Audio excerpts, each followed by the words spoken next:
Hello, everyone. Thank you so much for joining us for this fantastic event. I am so excited to have these two wonderful writers in conversation today.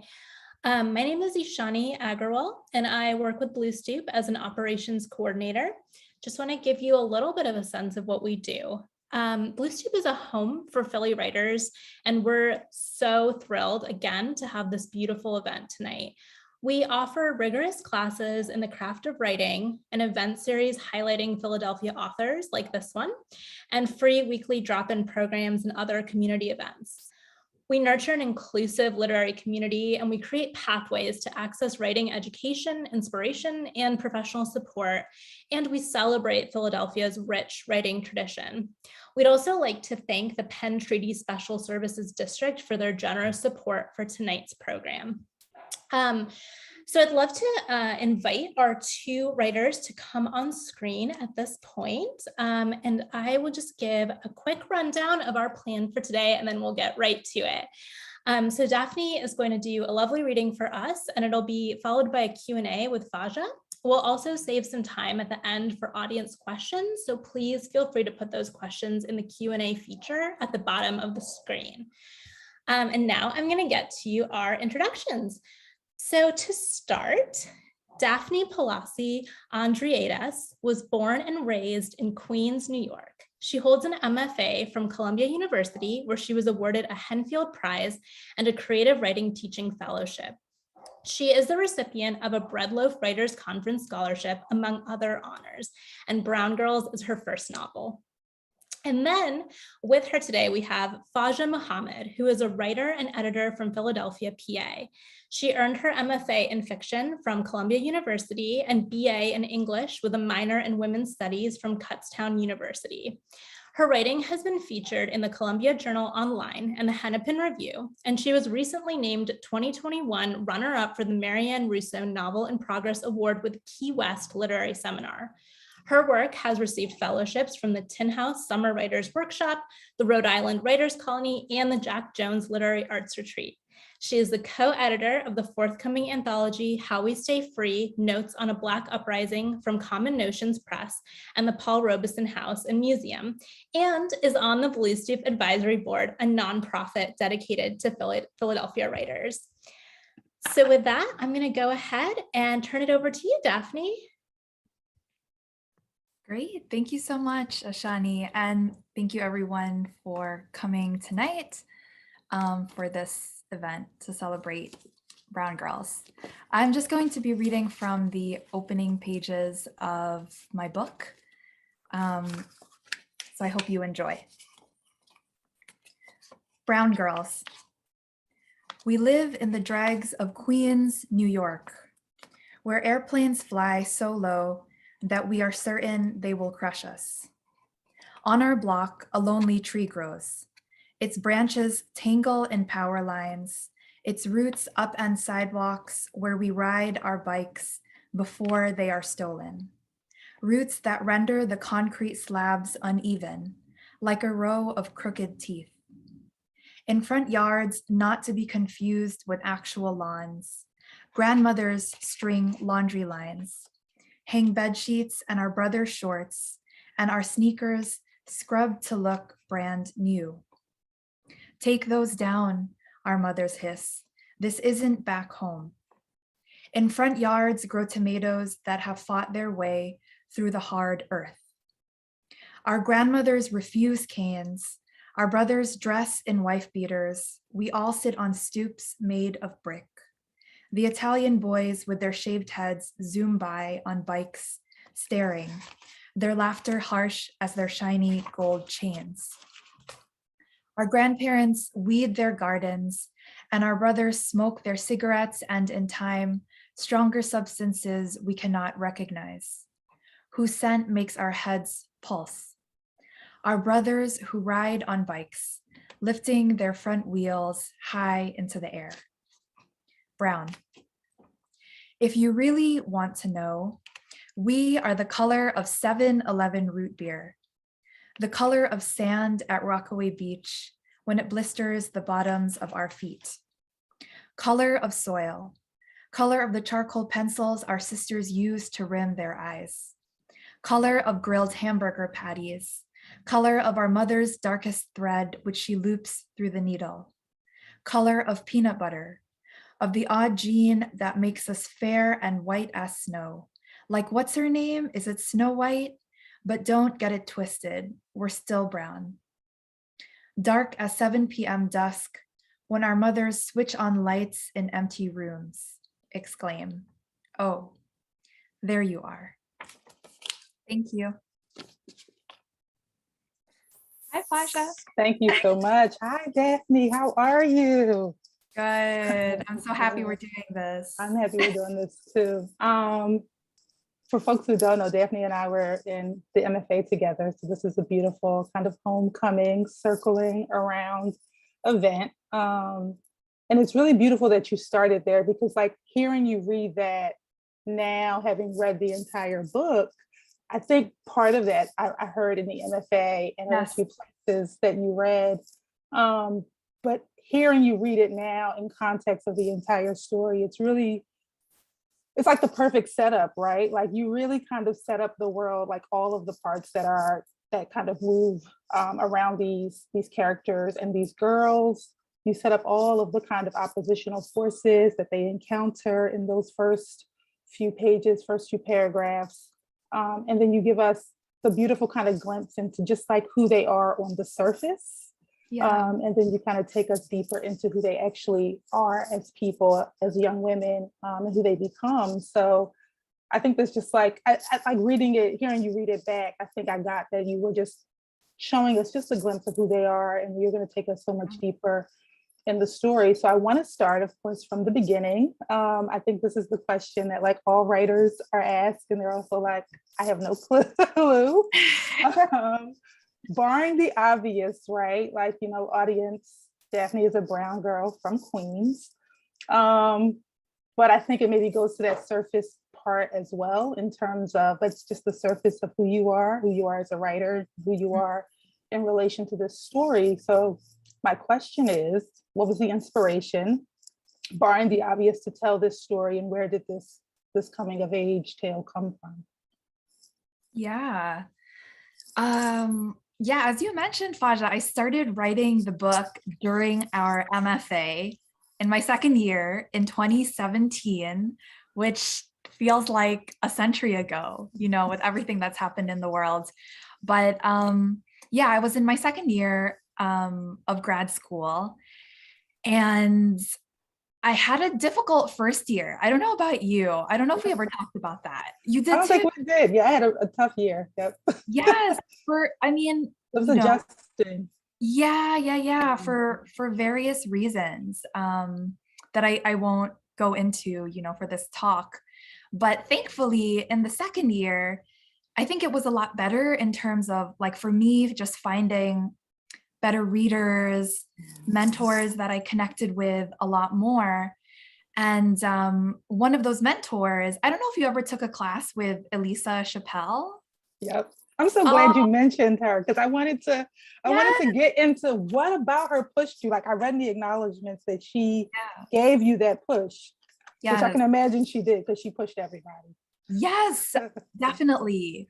Well, Elisa is just so fierce, and she really held us to very high standards. And I think something about her teaching, it just really spoke to me at that moment in time, because I think there was just so much like self-consciousness that I was feeling, and it stifled the work. That self-consciousness and that fear really inhibited the work. And I think so much of that was feeling just out of place in this program. Anyway, Elisa, though, just really, I think it really encouraged me to be free, to be unafraid to take risks. And I feel like her whole philosophy at that point in time, at least when we were students, was to not be afraid to be vulnerable as a writer. Like, whether that is like personally, or be vulnerable in terms of like taking a risk in terms of form, all of the above, and emotional vulnerability. So anyway, I thought of all those things. It really just spoke to me at that moment in time. And then this is something I've said in other conversations, in other interviews, but I also heard this incredible quote that she said during workshop one day, and it was a Toni Morrison quote. And the quote was, "If there is a book that you want to read, but it hasn't been written yet, then you must be the one to write it." So I think all of these things that I had heard were swirling around in my head, but that really affected me because I just thought, what is the story that I am so desperate to read, that I'm hungry to read, but that I haven't seen represented on the pages in contemporary fiction or in art? And to me, it was just a story set in Queens, in my hometown, and a story that centered immigrant communities and women of color. That was just really important to me. And all in all, that was just the genesis of how the book came to be, this like spirit of like freedom, and just wanting to do what I hadn't seen or studied. Mm-hmm. Now, did it come to you from that's beautiful. Yeah. And like Elisa, she would like walk around in like her leather pants and like her platform Pumas. Like I just wanted to like wear everything that she wore. I didn't take her workshop. I took her vulnerability personal writing seminar, and she was very much about cutting to the heart of things. Yeah. So I'm curious, did it start as like we've talked, and you kind of said that before you joined the program, you were much more a short story writer than a novelist. So I'm curious, was it just an image? Did like the picture of root beer, the color of like sand, did that just come to you? And then you notice and you realize like there's something there's some energy in this particular tale. I need to take this thing like the full way. Yeah. Oh my gosh. Literally, Faja, I was on my way home from one of Elisa's workshops one day. Like I was commuting on the N train back to Brooklyn, just like, I kid you not, just so inspired and so excited by class that day. And I it's a weird quirk of mine, but I like writing on the subway. It's weird. Like I like feeling, not now, of course, with COVID, right? But I like feeling like sandwiched between people. I like feeling anonymous, and I just journal. I don't know. I think it's like a product of growing up in New York City. Like you never have any personal space, so you just get over it and you just do your thing. But I started writing just those opening pages on the subway home, and it was really just the voice, and I guess more specifically the point of view, this we voice and the setting. And for me, it was just like, I don't really know who this we voice is. And it took several like drafts, and several years, honestly, even working with my editor, to articulate who I wanted that we voice to be. But in that moment, it was just on the train, it was just very, very raw. And I didn't even know what I was doing. I was just writing. Wow. I'm curious. I feel like the best writing happens that way, right? Where you're in this just kind of haze, and like you go back to read it and you're like, I wrote this? Like, when did I write this? I have no recollection of writing this thing. But it's beautiful and there's something there and I need to follow. I love that you mentioned the we voice, because that was also a question of mine. Like, was that from the very beginning? Was it something that you put over the piece? So it sounds like it was something that came to you from the very, very beginning. And we've talked about it because I also write in the collective voice. And it's hard. So one, like, kudos to you, like, to be able to take an entire novel and an entire story, a group of people, like, collectively, and be able to take them through all of the ups and downs of coming of age. I was so impressed that there were no lines between the characters, right, and the we. I wasn't able to kind of peek into the we and say, like, oh, it's this person that's telling me this story, or it's this woman of this from this ethnicity group. Like, it was so choral and so kind of like tightly knit, which I guess goes to Queens, which goes to this idea of unity. I really am curious, like, at what point, like along the way, were you like, okay, I'm doing this? And then what were some of the challenges that you had to overcome to be able to tell the story that tightly knit? Yeah, absolutely. Well, at a certain point, it was after Elisa's workshop had finished and I had a couple of pages, we had winter break in between. And at that point, I thought, I want to keep writing about this world, and I want to keep writing about using this we voice, thinking of the characters and where they might go as they aged, as they changed, as they left their families, as they stayed, all of these different things. And then at that point, I was drawing from my own lived experiences, of course. I'm born and raised in Queens. I was drawing from different memories, but by winter break, I thought, okay, I think this chorus it's called Brown Girls. It has to accurately, or like, not maybe accurately isn't the right word, but it's so important to capture that breadth of experiences and the range of experiences within this very like tricky, unconventional voice. And then I thought, well, then I need to move beyond my own experiences. Like, that's crucial. So I recognized that, and I was working and writing and trying to figure out this voice. And I thought, let me reach out to my childhood friends who I'd grown up with, and let me just like pick their brain a little bit. So that was integral to my process, at least like in terms of preliminary research of asking if I could just very informally interview them about like what they remember from growing up in Queens, just sensory details, like memories with their families, memories with people they had dated.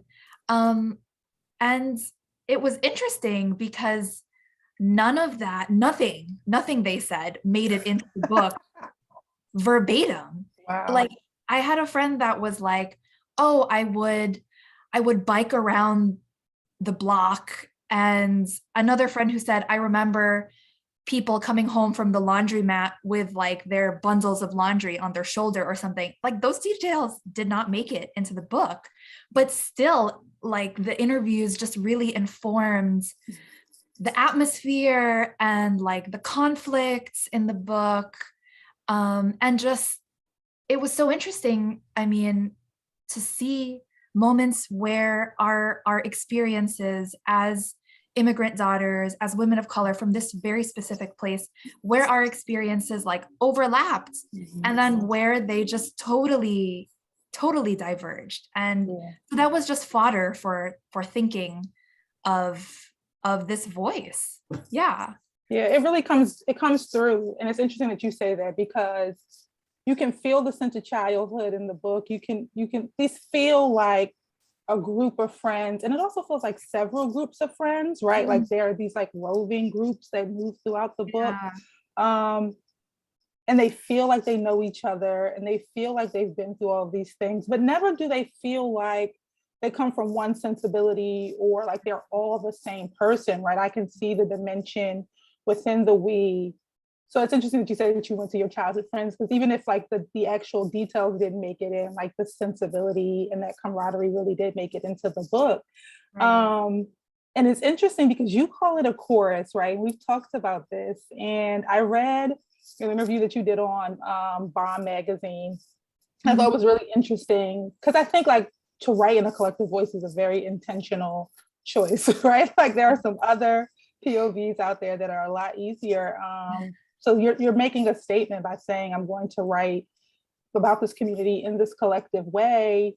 And you said something in the interview that really kind of hit me, that I didn't pick up on my first read. Was just that if you're writing about Queens and you're writing about all of these different minority communities, right? Like you're not just writing about Asian Americans, you're not just writing about Filipinos, you're not just writing about Haitians, right? You're writing about all of them in this kind of lack of a better pun, this kind of melting pot kind of situation, right?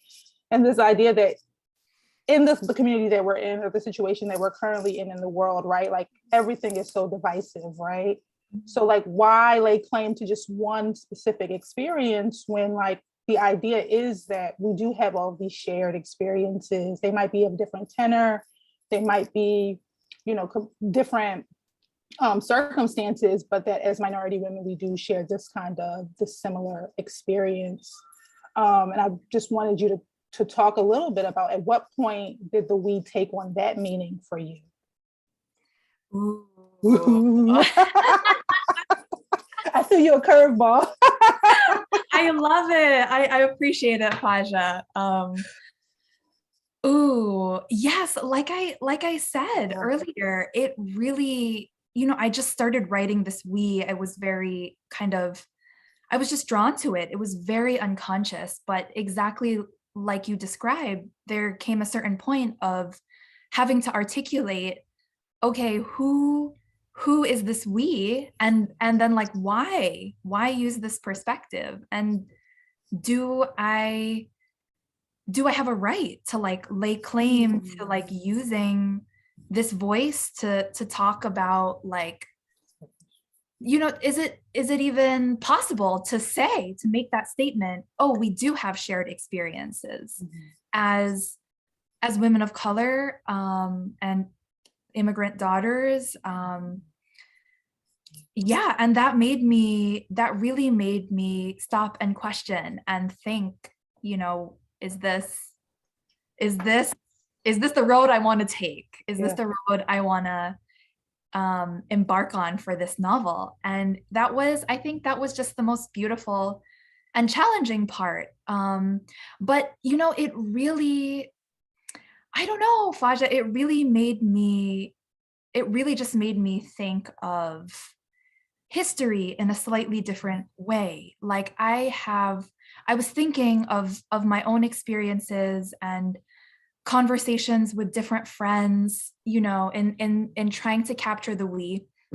And I have a friend who is of Nigerian descent, and she told me about missionaries coming to Nigeria and like spreading Christianity. And I thought, oh, that's crazy, because my family's from the Philippines, and we also had missionaries in that particular region, and that's how Christianity was spread. And I was chatting with another friend who's Panamanian, and she was describing like how her family has ties to the Panama Canal that was built there. And then it made me think of like all of the naval bases in the Philippines. So anyway, I just really thought there's so many moments, I mean, in terms of like thinking of like Western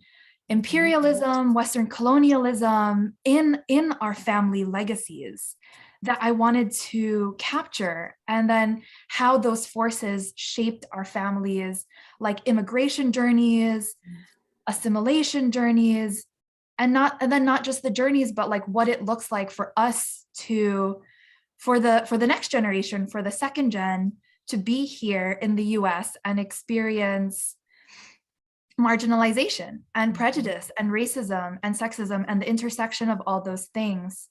So I don't know, I think it was really just through writing this point of view, through doing different drafts, through thinking and just like having different conversations that really made me think of the solidarity that really can and does exist across ethnicity, race, diaspora. That is really, for me, empowering, I think, and so important to hold on to.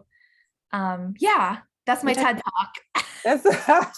Well, thank you. Now that is beautiful and complicated, but I think it needs to be said, right? Like it's an idea that it's like the West, everybody versus the West, right? Everybody versus the US, right? If we can really like think of, like you said, the different roads that we all got here. So we all got here, like you said, through oppression, through imperialism, through colonialism.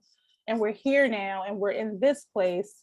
Yeah. And okay, so I want to pivot a bit, because then it's like Sure. we're here, right? Because Yeah. you're right, like it's all these roads, and all these roads inform these daughters and their Yes. experiences. It informs the brown girls, because the brown girls are American, Yes. but they're also tied to their ancestral land through their parents' dreams and hopes and goals and wishes for them.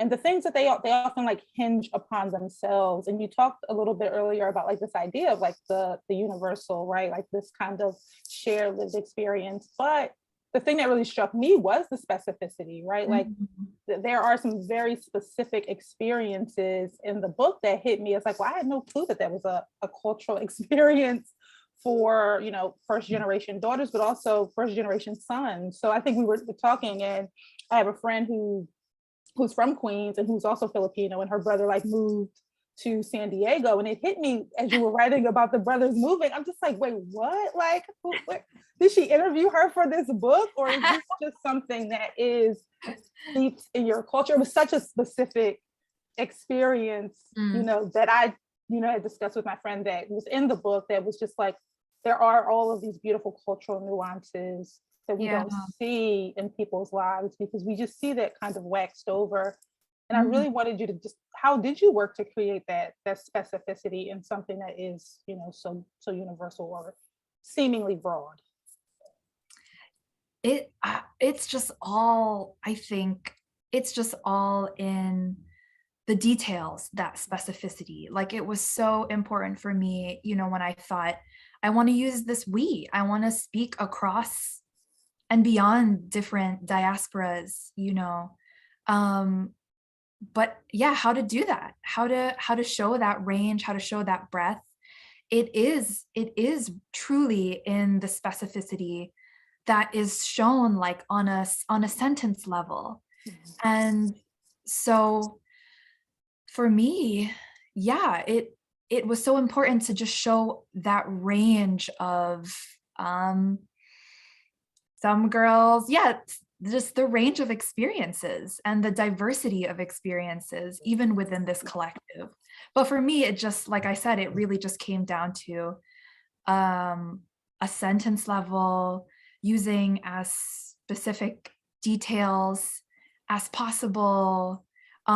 Because if it ever got general, you know, that's where the trouble would come in, you know, and the murkiness. It had to be as specific as possible. Yeah, and for me, that comes through in the images, in the sensory details.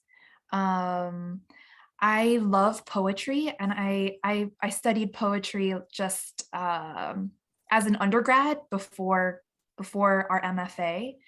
I don't consider myself a poet or anything like that, but I love it. And so I think what I took away from those classes were studying a text on like a line by line, I don't know, but like zeroing in line by line, and not just line by line, but like every single verb, every single image. There's just, sorry, Faja, I can't hear you. Oh no, I was saying I was going to pull out some, because there are just some amazing lines in here that I just highlighted. And it's clear that like you're informed by poetry. So I'm just going to read a few, don't blush. We are 15 and we are learning to memorize the subway lines as if they are the very veins that run through our bodies.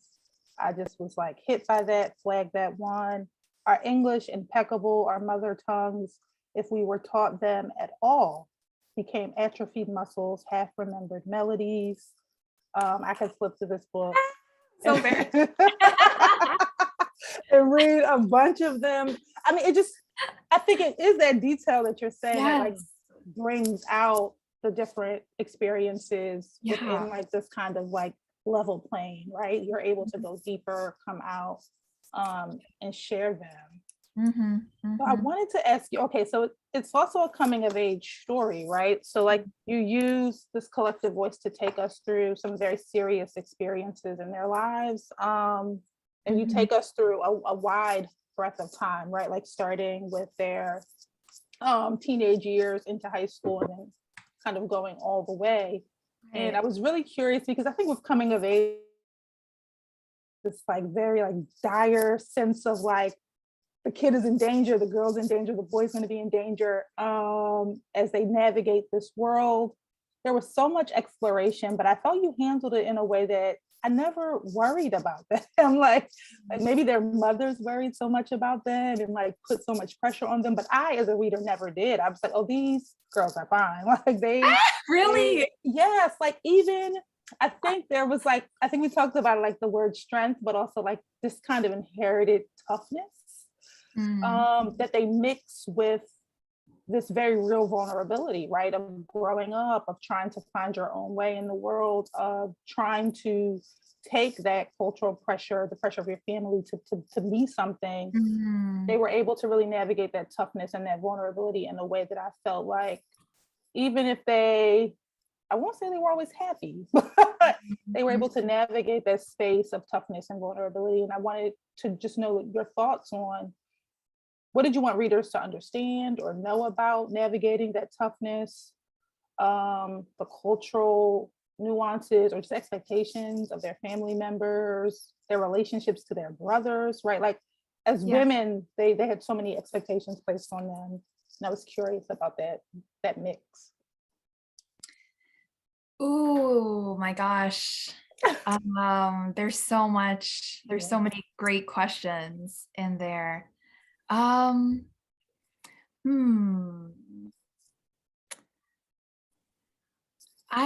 guess like what did I want readers to know about? You know, you mentioned the mothers, you mentioned the brothers, their family, their community. I think it's true to say that for the characters in the book, it's so complicated. The loyalty they feel to their family, which sometimes bleeds into like an obligation. There's a loyalty and a heavy obligation, and such strong ties to their community. And I think that it can be a beautiful thing, but also it's a heavy thing sometimes. And in the book, the characters kind of rebel in their own ways. You know, they sneak out. They're disobedient. They leave and hope to never look back. They date people who are totally different from them. They try all of these different routes of kind of like escaping, or in a very like, what I think is a very like American sensibility of like remaking themselves or reinventing themselves. Of that's the past, that's Queens, you know, I'm out of here, goodbye. But I hope the book shows that that's not really the solution either. Like that running away or just erasing parts of themselves in a bid to be new and reinvent themselves, that causes a lot of conflict and a lot of anguish between their friends, between their family members, and then like internally they become totally strangers to themselves. And I think that's what I wanted to capture in the book, truly, that it's complicated. And what I think for me, what I realized writing the book, and that I hope comes across, is that it's not about the solution isn't in reinventing yourself or just staying totally loyal without a question to your community. But I think it was so important to me to show these different hybrid identities, and that these characters, and us as people, we are composed of all of these different histories, all of these different generations, even the conflicting parts of ourselves, like it seems like they're contradictory, but they all cohere. And to me, that's what it means to be a woman of color in the States, and an immigrant kid, to not ever feel like I have to choose, but it's that hybridity that I really want to embrace and hope is captured in my fiction. Yeah, that's beautiful. I think so. You give so many different options and avenues for the paths that they travel, right? There isn't one particular journey, even the journey that they're expected to take, they kind of rail against it. And I think that's maybe where that toughness, they're always kind of testing the line against their family and their communities, but also against themselves, right? Trying to just interrogate that space. We have some questions. So we want to make sure we get some time to get some questions in. Very cool. What part of writing Brown Girls gave you the most joy? Oh my gosh. That's a great question. I've not been asked that question. It's hard to say. There are so many parts that gave me joy, and sometimes it's a great question to be asked because it makes me stop and remember. I think I'm the kind of person that's like, okay, let's go, like on to the next thing, We're earth signs, right? Yeah, we've bonded over that. Yeah. Yes. And then there were also like so many parts of the book that were just difficult, really difficult to write, just like in the world, through COVID.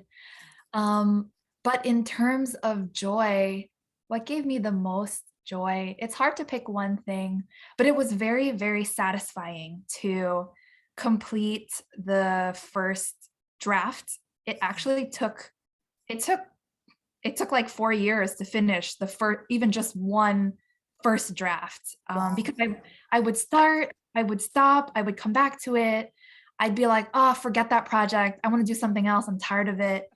And it was really a joy. It was really a joy to complete the first draft, and then just zoom through revision, because I knew it was all there in a way that I was happy with and proud of. So completing it, I don't know, it was like getting to the finish line, I guess. Maybe, I've never ran a marathon, but I could totally see how writing a novel and running a marathon kind of feel similar. I don't know.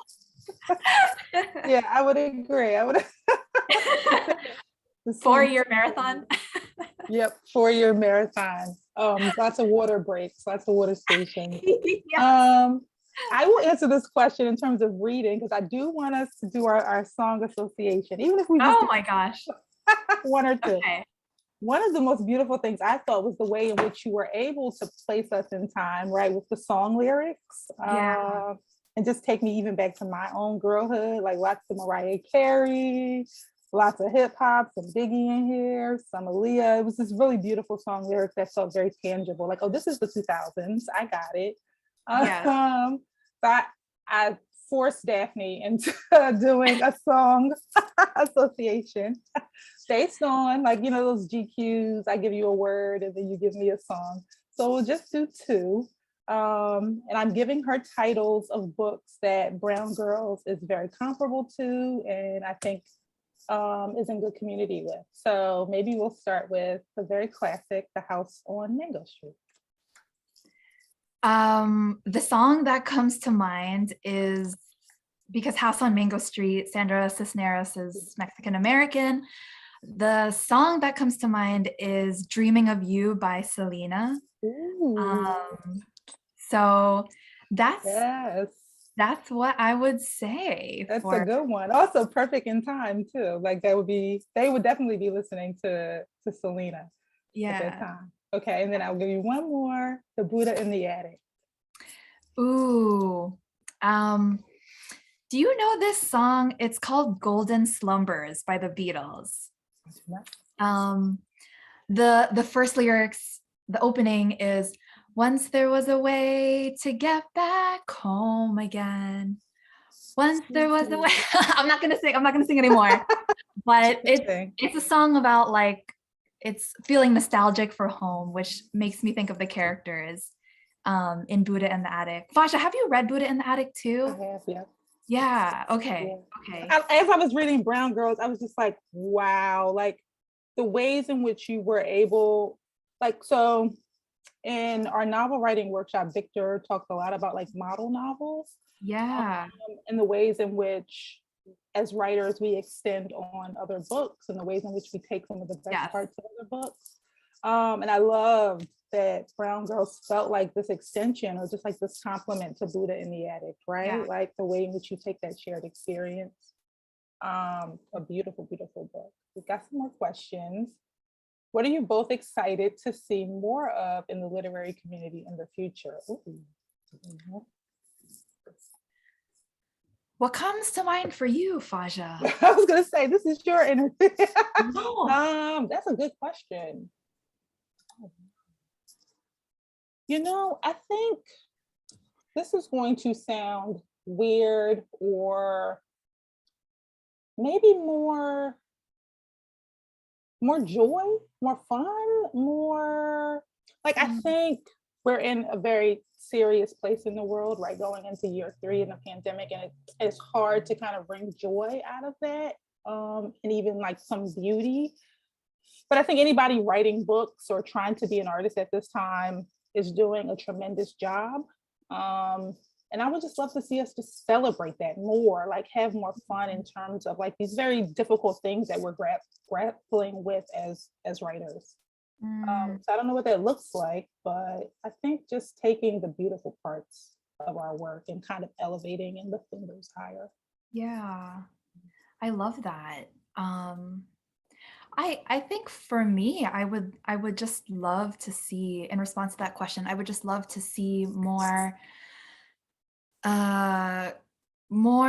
representations of that solidarity, like cross-cultural, cross-diasporic, because I think there's a lot of dialogue, I think, that could really happen. I know not everyone agrees with the idea that solidarity can exist. In fact, there's a writer I'm annoyed at that just published a book whose position is like, no, there is no unifying identity, even like for Asian Americans or something like that. And that made me really upset because I was like, how is that? I don't know, how is that helpful? I don't know, helpfulness aside, I think for me, for my experiences, it is true that there's like a solidarity and a sisterhood that does exist across people of color. And I would love to see more of those conversations, artworks, books.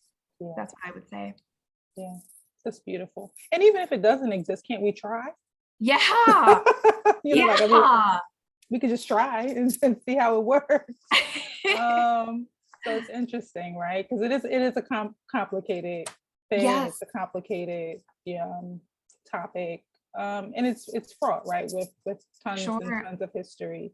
Absolutely. Okay, so you were classmates from an MFA. How did the MFA help, hurt, develop, suppress both of your writing? Oh, they went straight for the juicy gossip. No. I will let you take that one. How did it help or suppress or enliven? Oops. To whomever asked, it did all of those things. It truly did all of those things because, as I mentioned, I started writing this book during the MFA, and so much of the fire for it was inspired by having just an incredible mentor.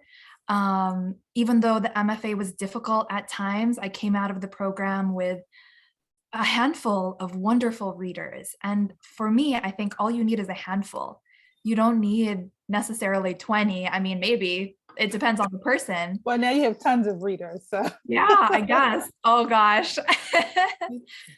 But then the MFA was also very challenging because I truly wish that there were more authors of color on faculty. I'm just going to be straight up. Yeah. I wish that Columbia didn't have as weird of a funding situation that might enable more writers of color to feel like they could take the financial risk and do this program. So yeah, and it's a predominantly white program, as we experienced, and that had its weird moments, even if people were lovely or never overtly, ostracizing me or anything like that. But it's more about, like, for me, I really wanted more of that community with other writers of color, and I didn't find that in the program. So it's like all of those things for me. How about you, Faja? Yeah, I second everything you said. Yeah. See, there's a shared experience. Yeah, I agree 100% with everything you said. I wish more faculty of color, just because the very few that were there, like, are just overrun because everyone is clamoring for their mentorship, and they are just, overtaxed and can only give it out as they can. Definitely more funding opportunities. Yeah, I think it's complicated because I don't regret, doing the program. I got to meet you. I got to meet some other amazing writers and friends. And it emboldened me to keep writing, to keep telling the stories that I want to tell. Let's see. You talked about, because I think we have some more time, unless Tani's going to wrap us up. But I was curious about writing the book through the pandemic. Yeah. Part of it that comes in, and I won't, no spoilers is our rule, but you filter that into the books. I was very curious about taking that time to write it and how that impacted the story, and just also impacted you as a writer trying to meet this story. Yeah. Oh my gosh. Faja. I'm just laughing because, like I said, I truly completed the novel during the first wave of the pandemic. And I don't say that to be like, I was so productive, like, yay. No, it was really like, at that moment in time, it felt like the world was on fire. And so many of my family members are healthcare workers here in New York. So I was just out of my mind with worry and despair for them. And my little brother is a nurse in Queens, and he described like 12 patients died during my shift.